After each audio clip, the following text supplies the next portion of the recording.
back to the YouTube channel of Proteins and Vidz, and this is the biggest episode, hopefully yet, because it's the 50th episode, and I cannot wait to get into this show tonight. And obviously, it's good to have the footy also being back this weekend. As we all know, round one is just upon us right now, and it's fantastic just to know that the footy has returned for another year. And I think we're all very excited, very passionate about the week ahead. But look, joining me or tonight, I should say, is obviously regular co-host All Out Champer. But for the first time on the channel this year, I've got well-known YouTuber, very good mate of mine, Nick from Australia. So just like to say, Nick, it's great to have you on the podcast and on the channel again, bro. How you been? And thanks for coming on. Oh, mate, it's great to be on the podcast once again, episode 50. It's a small milestone for the Ankle Breaker podcast. I really enjoy tuning in every week, and NRL's back this week, and I'm very honoured to be here tonight. So thank you, Pro Enzo, and the All Out section or the All Out Champer. But, yeah, cheers to you boys. Yeah, Scarlet Coke, but yeah, it's perfect. Nice. And obviously, as always, All Out Champer, as I still say, but All Out section, I think, the way to go, maybe going forward. Anyway, Champer, how you been, bro? And it's good to have you back again.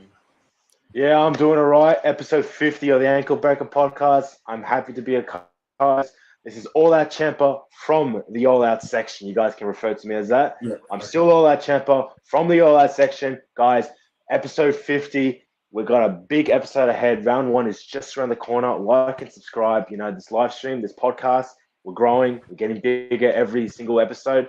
And episode 50, the biggest one yet. Let's get straight into it.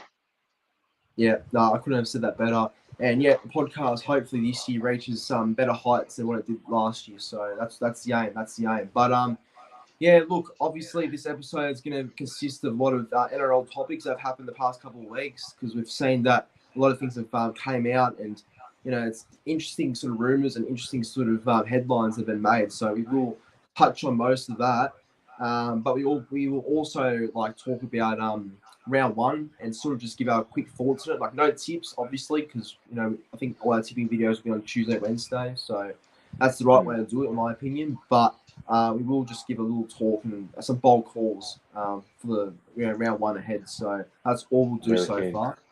But you know, it should be a good episode. But I will like to say just quickly before we get into everything, hello to the live chat. So it seems that we've got 13 people watching the stream inside 3 minutes. So that's very good to see a nice crowd turn up tonight. So that's really good. Thanks to everyone that tuned in. So in the chat, we've got Warriors, NRL Fanatics. We've got SS Storm Fan. We've got NRL Edits.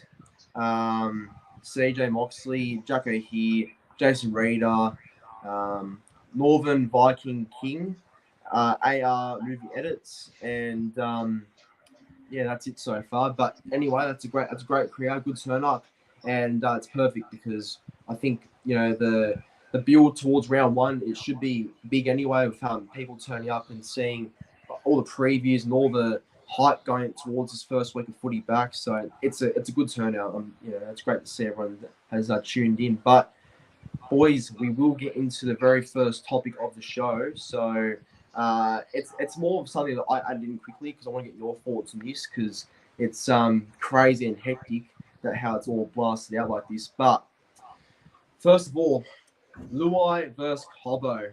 So as we know, Cobbo and Luai faced each other in Game 3 last year of Origin.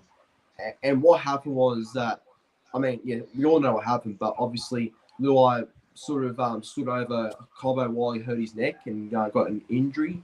And after that, Cobbo came out in the media and called Luai a grub and said all this shit about him, which I guess in one way you can say that's you can't blame him for saying that, but I guess in the other way, that builds fire, and that builds a bit of tension, you know, between them both, which is interesting because they do play each other in round one. So what happens in round one remains to be seen, but it builds a bit of so something to look forward to, I think.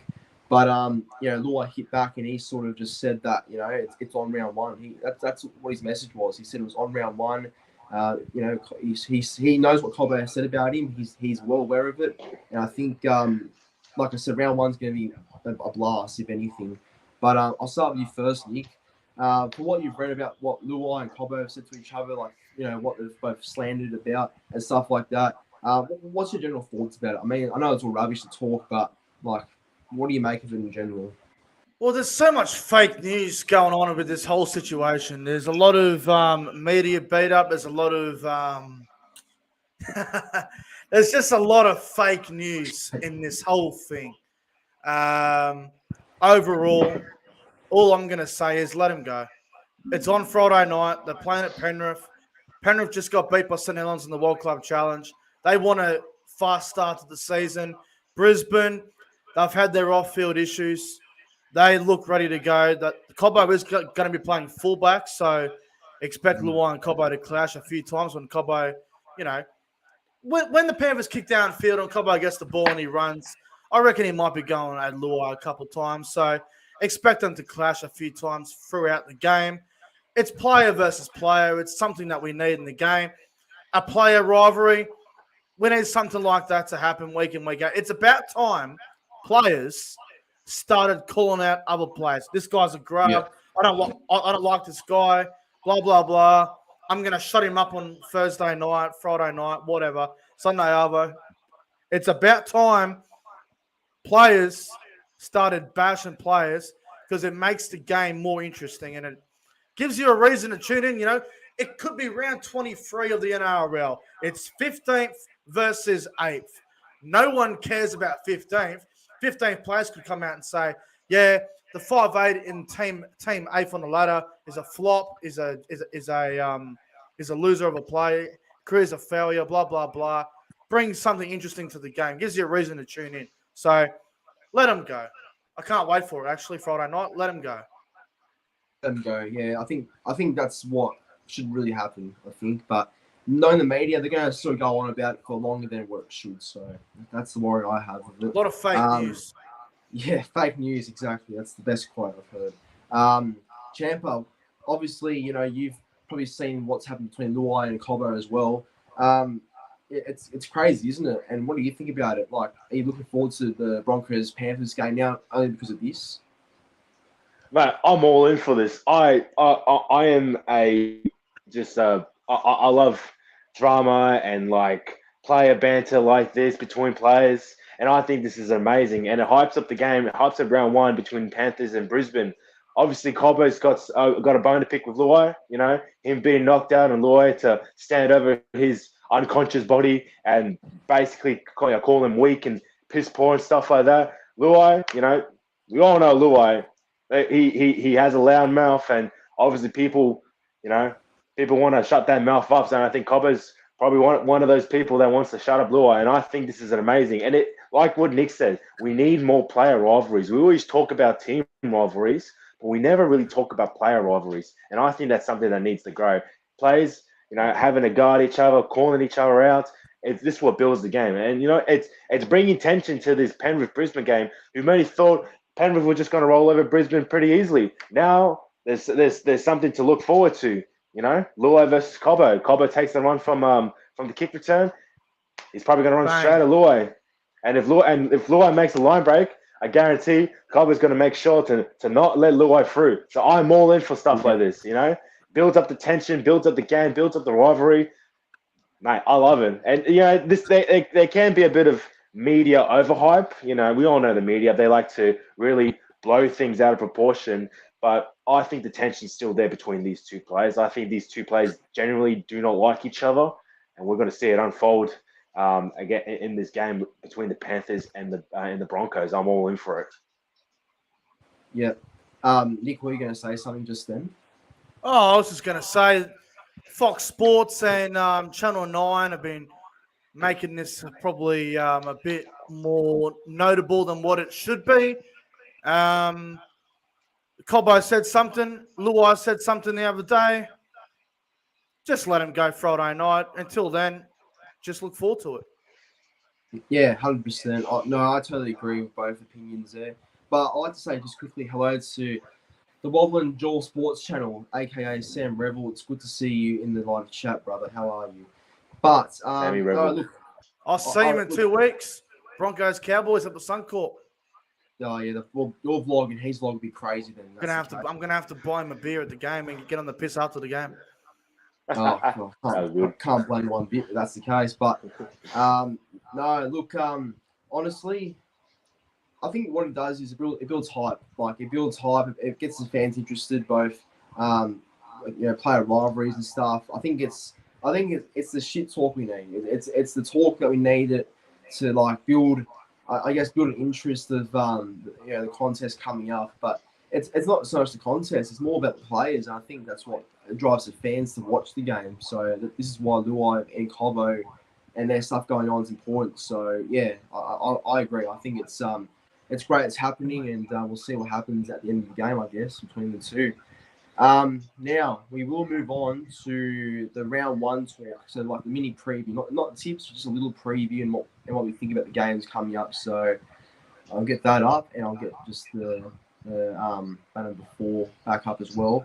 So like I was saying, round one talk plus 3 bowl calls to happen. So first of all, I'd like you both just to talk about or give your thoughts on the round one games ahead and which ones you're looking forward to, and basically what game I guess is the best in your opinion. Then just afterwards give your 3 bowl calls if that's possible. So I'll start with you first, Champa. Look, obviously you're going to the Titans and Tigers, I believe, on the Sunday, so that should be good, like for yourself as a Tigers fan to go to. But when you look at round one and when you look at some bold calls that could happen like during the game, like it could be for a player, through a team, or anything. Like, what do you think is going to happen there? But what do you make of round one and the game is being played?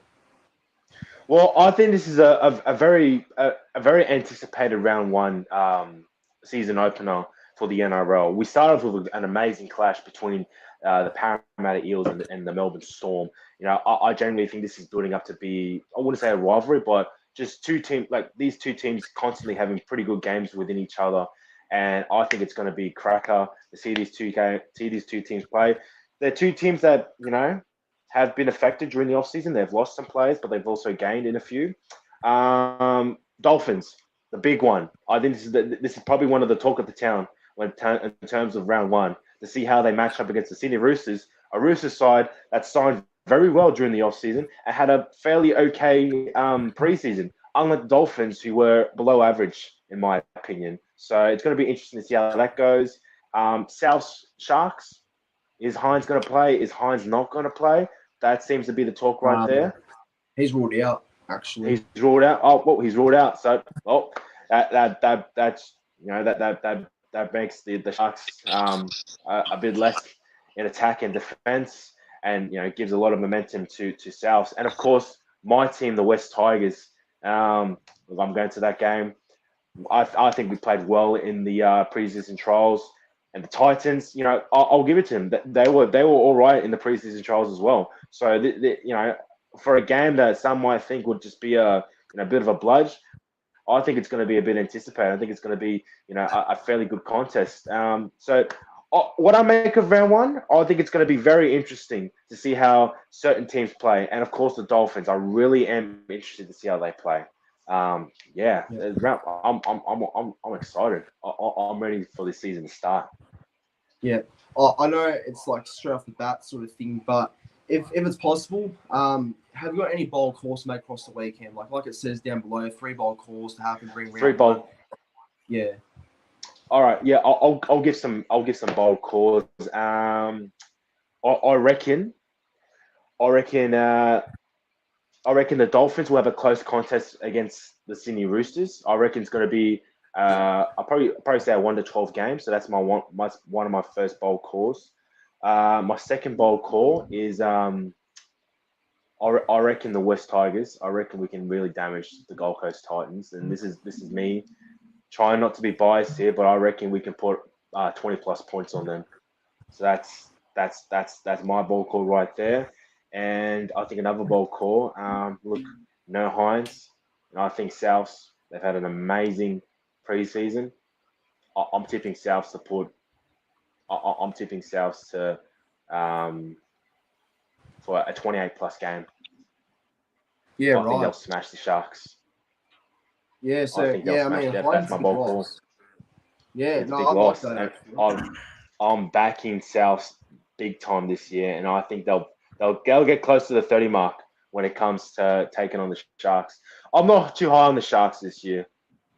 They can sneak into the 8, but nah, I'm not too high on them this year. I don't know what it is. They just don't inspire me. Unlike Souths, who I think are in for a top 4 finish. Yeah, look, that's fair enough. I mean, Hines is a big loss, obviously, with him being out. So I can't complain of any of those bold calls you made there. So, no, I like it, champ. That's good. Now, Nick, obviously, round 1 should be good, I hope. And obviously, your boys take on the Raiders in Townsville, which, look, I think it's going to be tough, that game. Like, I really reckon it'll be a tight game. But I do think that the advantage is with the Cowboys because it's in Townsville. So I think either way, it should be a good game, hopefully. But what do you make of round 1, and what's some of your bold calls to happen across the weekend? Yeah, look, I think round 1's always a bit of an unpredictable round. You get a lot of games that look one-sided, but they end up being a lot closer. Like if you have a look at the market, have a look at some of the odds for the weekend, some of them will blow you away with the prices. And like it's incredible. Like you have a look at the Melbourne Parramatta game. Parramatta are now outsiders to win at home Thursday night. Wow. I'm really looking forward to this season opener. I think the Eels and the Storm would be a great game to start the year. I would have went something else, but it's what we've got, and I think it's a really good way to kick off the year.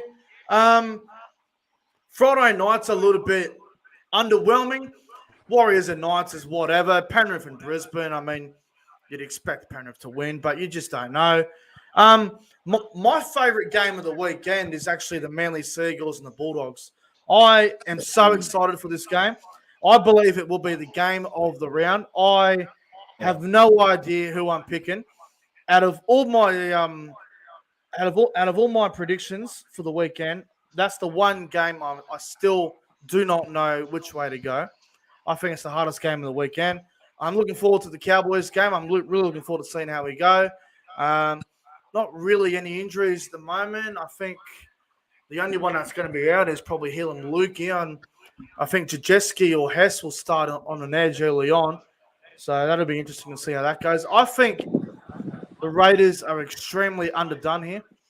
It's going to be very difficult for them. They haven't got a fullback going into this weekend. They're playing a centre there in Sebastian Chris, which is going to be a really big challenge for him, especially up there in the heat.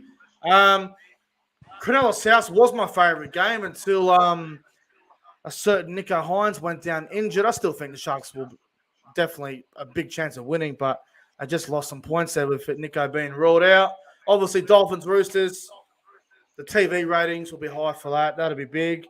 And we get the snooze fest to finish off with the Tigers and the Titans. So we've got some good games and we've got some underwhelming games, but I think we've got a good mixture of both. You want some bold calls, Lorenzo? Yeah, 3. Just only 3. All right. I'll give you one. So we've got 8 games this weekend. I reckon in 3 games out of the 8, a second rower will score the first try. That's 1. No centre will score the first try this weekend at all. So that's 2. So out of all 8 games, not one starting centre will be a first try scorer. That's another one for you. Nobody will get beat by more than 30. Every game will be fairly competitive. And the third one, or whatever, the 100th one I've got. Oh wow. All right, I'll do it. I'm gonna stick with it. The Newcastle Knights will go to New Zealand and they'll beat the Warriors. Wow. Wow. Even after how the Warriors perform?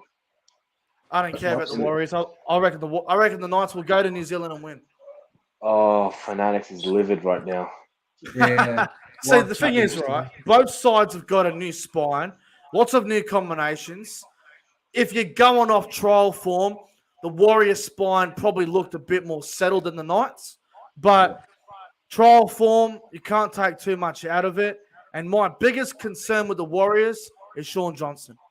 Sean Johnson's my worry. I know Ponga at 5'8" might be a bit of a hit and miss, and defensively he'll be targeted. So whoever's running at him, you might want to back on the back row or the center to score an anytime try. But I like the Knights. I think they are my specials of the weekend. I think they're going to go to New Zealand. They're going to win. It's going to be a good game. The Warriors' record in New Zealand outside of Matt Smart Stadium isn't particularly great. So, I don't know. There's this sense of Newcastle. I think they're going to start the year off in a positive, and they're going to be the upset of the round. They're going to go to New Zealand, and they're going to beat the Warriors in a really good game.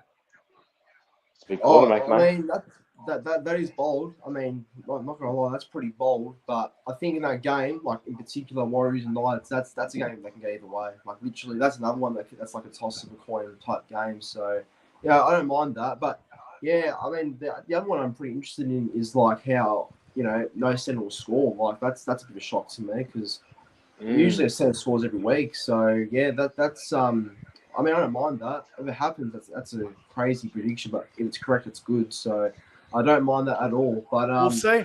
We'll see what happens. yeah, that's it. The live chat's already starting with Fanatics and Jacko here. But I will say for me, just quickly, I like round one as well. Look, I think for me, really Manly Dogs is another game that has like changes of two sides with coaches, players, and you name it. So like that's gonna be tough, I guess. And I'll be there too. So hopefully it is a win, but I understand it's a tough game and it could be a game that goes either way. But look, I think a lot of people at the start were a bit like round one's boring because there's no rivalry game or there's no big game that stands out, which I think it still stands in a way to this day. But I think now looking at how things line up and like who's playing and stuff, I think it makes it a bit more interesting. So I don't really have that concern anymore. But Lorenzo, I got to tell you this, bro. Yeah. Every single round one, we need at least one rivalry game, maybe two. Roosters and Souths is a must. I think that should always be a round one yearly fixture.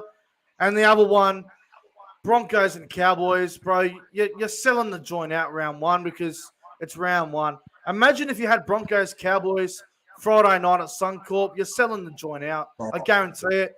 Roosters, Souths, Sunday Arvo at Allianz. You're selling it out, bro. It's common sense. No, definitely. I think that's why people were upset because there's none of that type of game that's been featured. But yeah, I'd like to see something like that be a bit more often in round one as well. But yeah, look, I think now most people like myself have sort of adjusted to round one. So I'm just looking forward to seeing how the round goes, to be honest. But yeah, look, 3 bold calls for me. It's tough.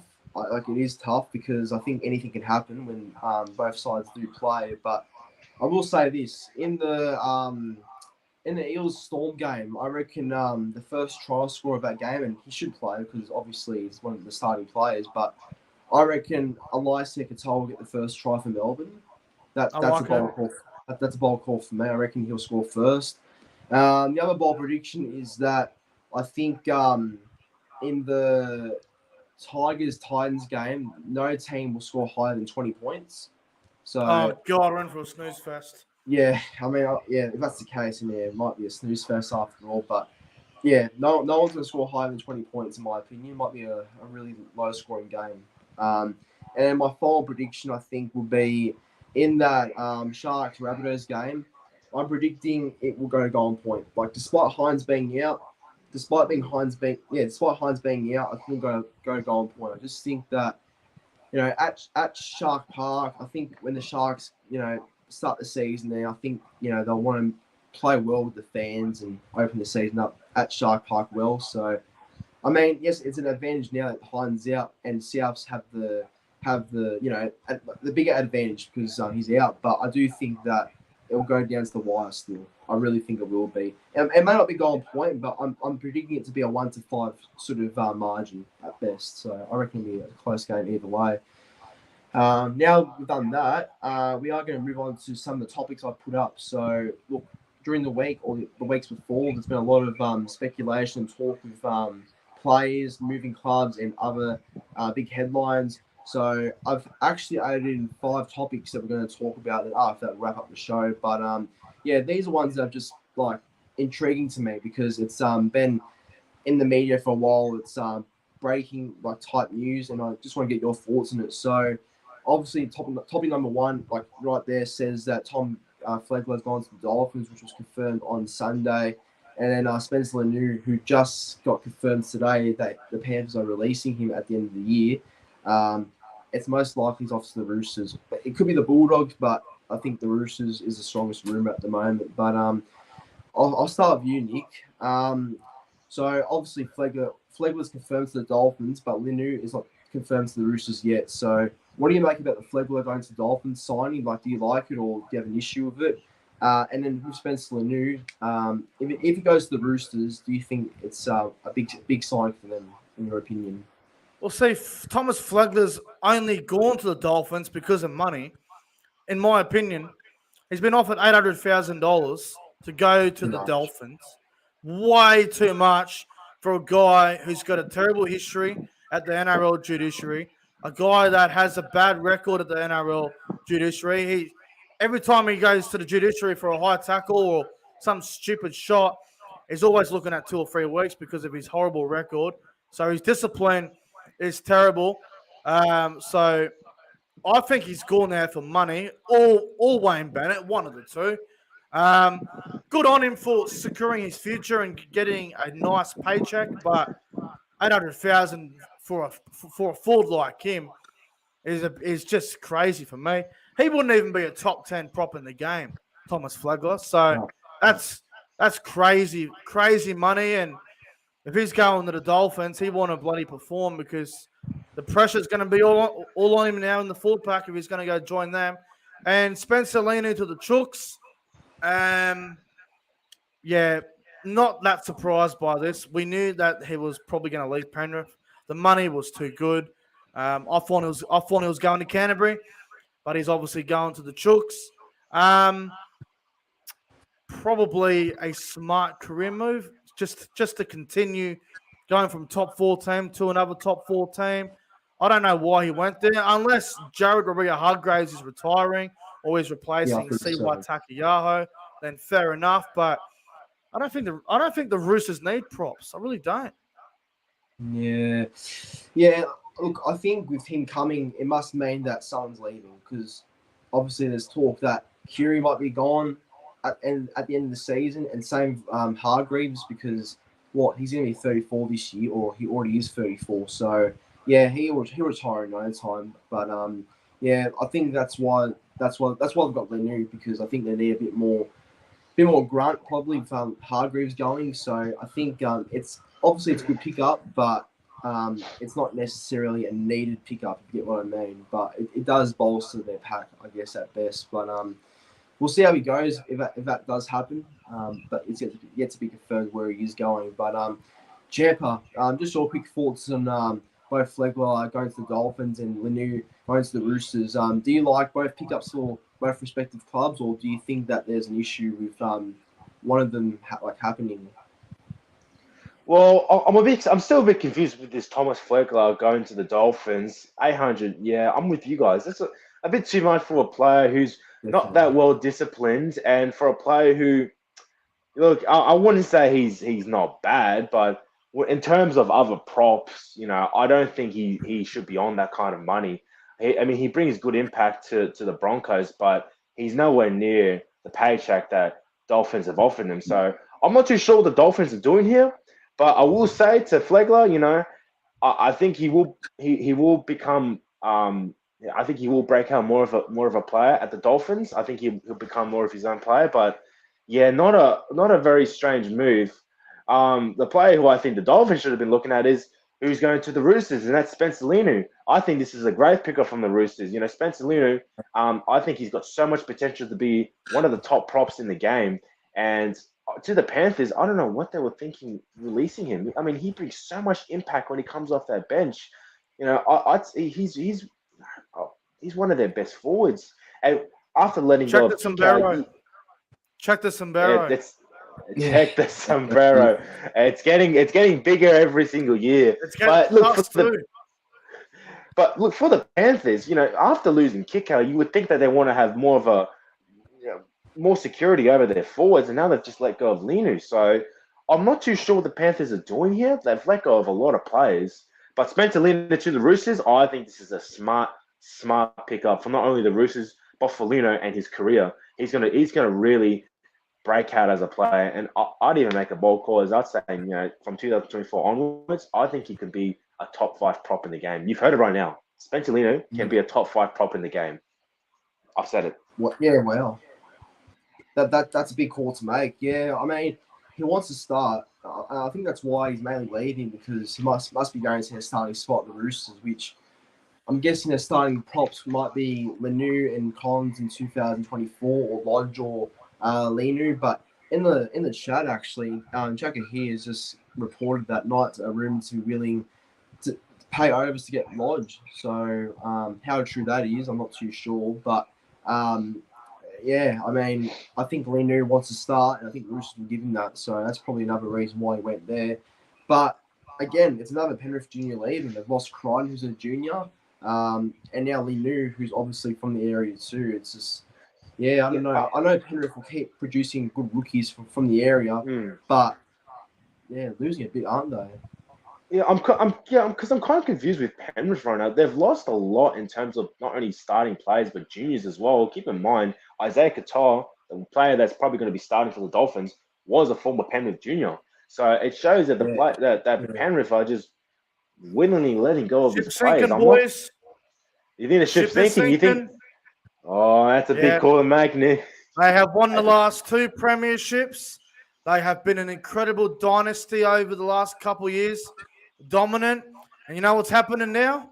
A lot of their young forwards, in particular the bench forwards, guys like Spencer Linu, guys like Leotis, guys like Scott Sorensen, guys like Kickow, they're getting offered 500,000 more than what they would get if they re-signed with Penrith. They're taking the money and they're going. They're not taking pay cuts. They're not taking unders. They are taking the dollar signs. They're looking at it like, okay, we won 2 comps.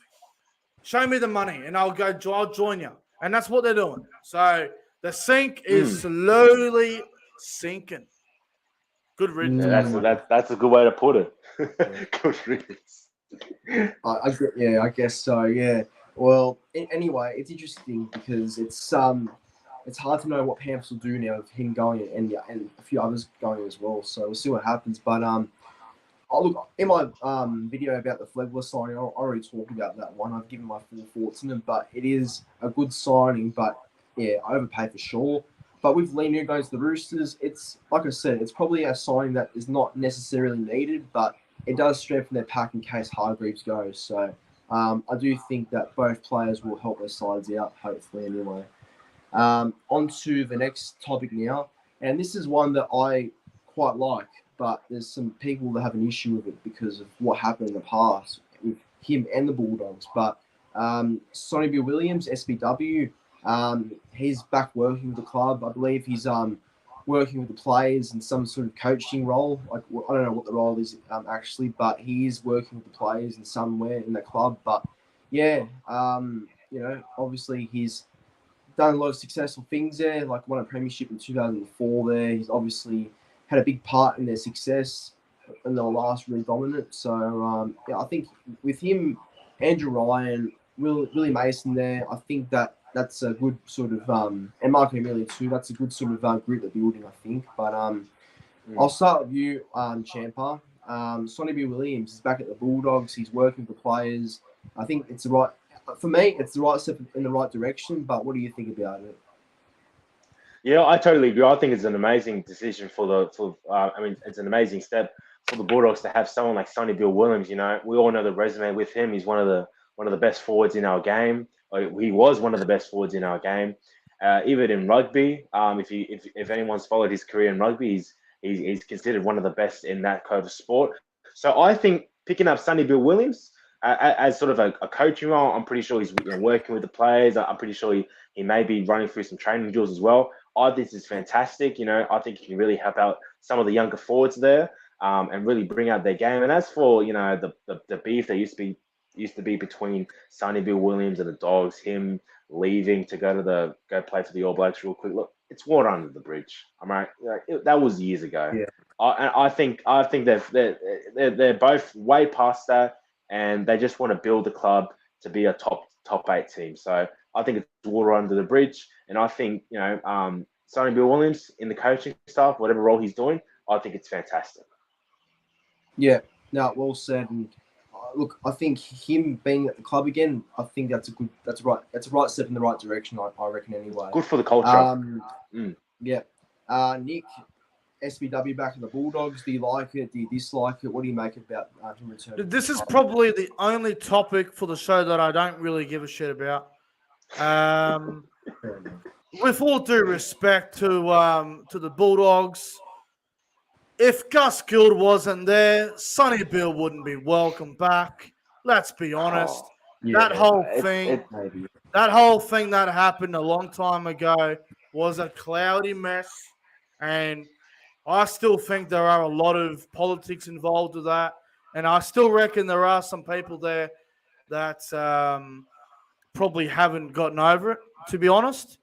But in all seriousness, Gus Gould can do anything. We know what he's like. He's a genius. He's a visionary. He's the man. He has built the Bulldogs back up to a very competitive club once again. Don't care for this too much. I thought he'd stay at the Roosters, to be honest with you. But good on him. Going back to where it all started. Sometimes that's the best thing to do. They've really got William Mason there. They've really got Marco Mealy there. They've really got a few other guys there. But if they're going to have Sonny Bill back in, why not? I'm sure he could rev up some of the players like Pangai Jr. and Kickow and all these sort of players, fire them up and just get them going. So couldn't really care less about this whole Sonny Bill back to the Dogs, but good on everyone for allowing this to happen, I guess. Yeah, that's right. And yeah, I think it's a good reunion, but I understand that there would be some people dirty about it because of what happened in the past. But it's best to move on now. It's 2023, not 2009 or 2008 when it happened. 2008, yeah. On to the third topic now, and this is one that was, in my opinion, mind-blowing because I don't know what Knights were thinking here, but they stuffed this one up pretty badly when they had the opportunity to make it happen. But obviously they didn't want to go ahead with it for whatever reason. But the Knights reject Santili Tupouniua from the Roosters, the back rower, and it was supposed to be a trade for Dominic Young, but they prefer not to do that, and they, for whatever reason, didn't work out. So what's happened there, I don't know, but I think it's a crazy move by Newcastle. Because I could see, Nick here, not impressed with it. What do you make about this one? I mean, it's shocking, isn't it? Their forward pack would have been completed. It would have been it. Their pack would have been set, ready to go. So all they needed is another back rower.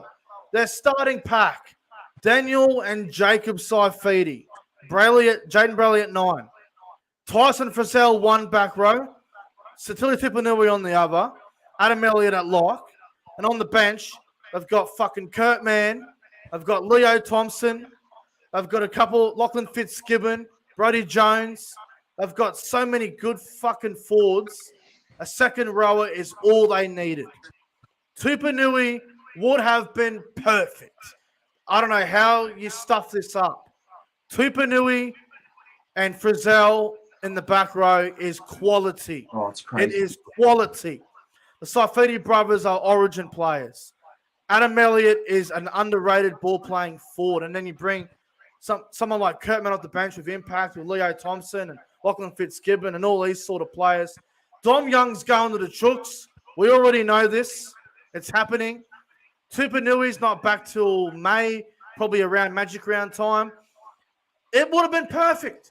Absolutely perfect. Unbelievable. I can't believe they've mucked this up. I really can't. I'm disappointed in the Knights.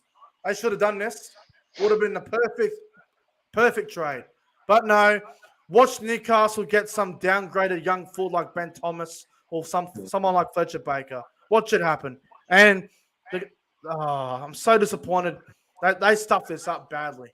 Yeah, it's a missed opportunity, I think. But it's weird because Peter Parr was the one that apparently rejected this. So that's a bit strange coming from him. Crazy. But, Champa, obviously it's crazy how Newcastle didn't accept this trade. What do you make about this one? Because I think it's a real weird call to make it not happen. Yeah, so what do you make of that? Yeah, this is quite confusing not to take someone with the skill and resume of Sitili Tupanua. He's one of our top back rowers in the game, and I reckon he's at that level now where he could go to any club and really bring out the best that he has. So I'm not too sure with the Knights and what they've.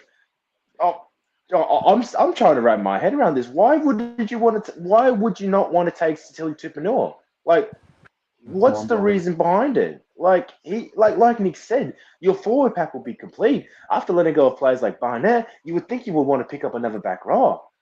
Like he would have linked up well with Frizzell, and of course the side pretty proud. Look, after letting go of Clemmer and all those players, you would think they would want to pick up another top forward, but no, Oi, I think it's imagine ridiculous. Ponga hitting Tupanui for a gap. Like, That would be amazing. Tupanua's he's so good in those short balls. And oh my, what would the Knights think? This is what I'm saying. This is why I think the Knights will have a hopeless season because they make decisions like this. Like common sense out of their head. It's ridiculous. Yeah, no, Knights failing once again. That they could have really made a dynasty happen between Ponga and Tupanua, and it would have helped Ponga as well for his game. I think playing outside Tupanua, who runs good lines like you said, and also just is a great back rower in total. He's been unlocked with Fitzgibbon, that's for sure. So I think I think there's a missed opportunity for sure, and I don't know what Newcastle were thinking, but yeah, they've definitely mucked this one up. No doubt about that. All right, on to the last topic now. I know it's supposed to be 5, but because I combined the Flegler and Linu one together, I just made it this one the last. So this is an interesting one. This is interesting because there was an interview on the weekend, I think it was, and Stephen Crichton, he said that he did not leave for money. He did not leave for the fullback position, and he actually wanted to stay at Penrith. So it makes you think that why would he leave then? Like, what was the reason behind leaving then? If those two reasons were not the ones on why he left, so that's confused me. But it's a big loss for Penrith. But it's weird how he claims that money wasn't involved because I believe fullback money is massive. So that's a weird way of saying that you weren't leaving because of that. But Nick, what do you make about the whole talk Crichton had in the media, like what he said about those reasons and why he didn't leave for that reason? Look, I know a lot of people over the weekend, and especially the media, have been saying a lot of shit about Stephen Crichton has to tell everyone why he's leaving the Panthers to go to the Bulldogs, blah, blah, blah. We don't have to know his personal circumstances. It's his decision. If he's leaving Penrith to go to Canterbury, why should he come out and tell everyone? He shouldn't have to. I know people want to know, but it's a private situation. Maybe he wanted to move out of the area of Penrith. I know he said he didn't leave for money or the fullback position, and he didn't want to leave Penrith, but he is leaving Penrith to go to Belmore to join the Bulldogs. But if he's leaving to go to the Bulldogs, good luck to him. I don't see what the big problem is. A lot of fake news has been reported about this whole thing, and it's unfair. Now, I'm going to stick up for Stephen Crichton here. If you sign an NRL contract and your contract is going to expire, and you want to go to a different club because of your personal preference, that's fine. You don't have to come out and tell the media why you're leaving. Maybe it's a personal matter. Maybe his girlfriend or his wife, I'm not sure if he's married, maybe his girlfriend wanted to move from Penrith. Maybe she wanted to go closer to Sydney, towards the city. I don't know. But let him go to the Bulldogs. I mean, it's his decision at the end of the day, and everyone's making a big deal out of it because he's a big-name player now, but it's his call. If he wants to leave, let him go. I don't see why everyone wants to know why he's leaving. It's his choice. Yeah. I will say that probably Serrato, Kikau, and a few other Panthers, like people at Bulldogs, that probably helped his decision. But he was actually offered a deal by Penrith on a pay cut type deal, but he didn't take it. So I mean, I know that it's probably his call or what he wants to do, but I think when he does say that he didn't leave for money, it's a bit of a lie, in my opinion. So I Well, I can't. think he wants a challenge, bro. He wants a challenge because he's won. He's Yeah, won two maybe. comps at Penrith at centre and wing. He's played in the grand final and won as a winger and a centre. Now he wants to try and do it as a fullback. I know that fullback position. That's just we all know he's going in to play fullback. We all know that. Whether he's lying, whether he's telling the truth, it's his call. No one else's, and we can't judge Stephen Crichton for leaving because he wants another opportunity. He wants a big opportunity. Look, I say good luck to him. I hope he kills it at the Bulldogs. Yeah, Well, I think if he has that ambition to play fullback, then hopefully it goes well. But yeah, the pressure's on, especially with what he said. So hopefully it works out though in the end. Champa, if you're still there, obviously, look, obviously it's big how he went to the Bulldogs originally, but just seeing what he did say in the media about his reasons for, I guess why he didn't want to leave Penrith and stuff like that, and just the whole general thing he said in the media on the weekend. What do you make about the whole situation? Well, yeah, I'll start off by saying that I do think players have a right to their privacy, and if they don't want to explain the reasons why they're going to leave, that they don't have to. We honestly don't know what could be the reason why he's leaving. I could understand why he wants to stay. He has a very strong brotherhood with everyone at Penrith. They're like brothers to him. We all know how close he is with Luai and Brian To'o, and I'm guessing he wouldn't want to leave that sort of connection he has with them. But if I'm being completely honest, he wanted to play fullback. Let's be honest. He was gunning for that fullback position, and he wasn't going to go anywhere near. He wasn't going to get close to that fullback position at Penrith with Dylan Edwards. So I think he saw the opportunity at Bulldogs, and I'm not saying that this is the reason, but I think this could be part of the reason. He sees an opportunity at the Bulldogs, familiar faces there.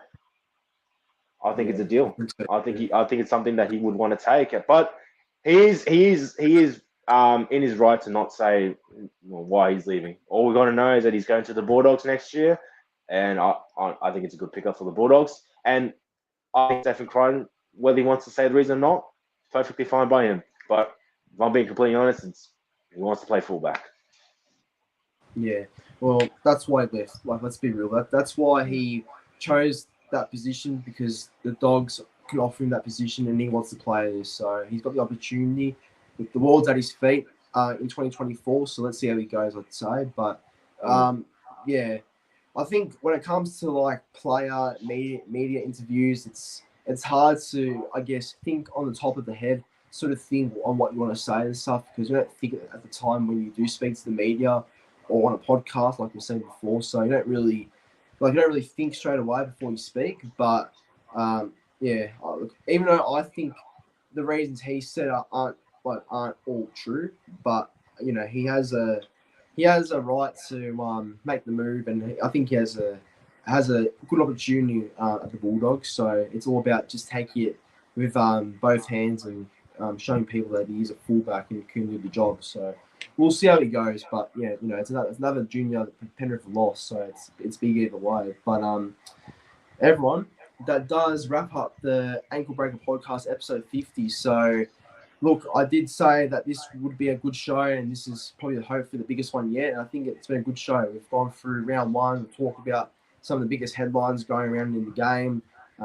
So I've enjoyed this show, and I'm just glad that we've got through it without any issues. So I'd like to say a big thank you to all at Champa for being on the show once again, and thank you to the special guest Nick from Australia, who will be on his channel very soon actually for the YouTuber season launch. So everyone watching the stream right now, please go and check out the season launch, which should not be far from being live. Go 8:40, brother. 8:40. I've just pushed it back 10 minutes to give us all a bit of a chance to recover from this incredible Ankle Breaker podcast. It's been an honor, bro, being on here once again, and I look forward to the next invite.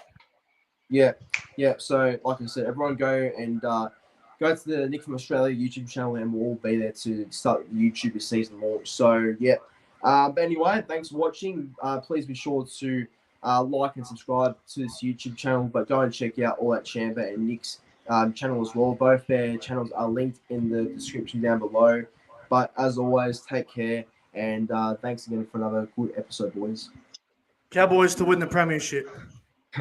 Tigers to All smash right. the Titans. Let's go. Yeah, all right. Now, good show, and we'll see you in the next one. Thank you. Go the Cowboys.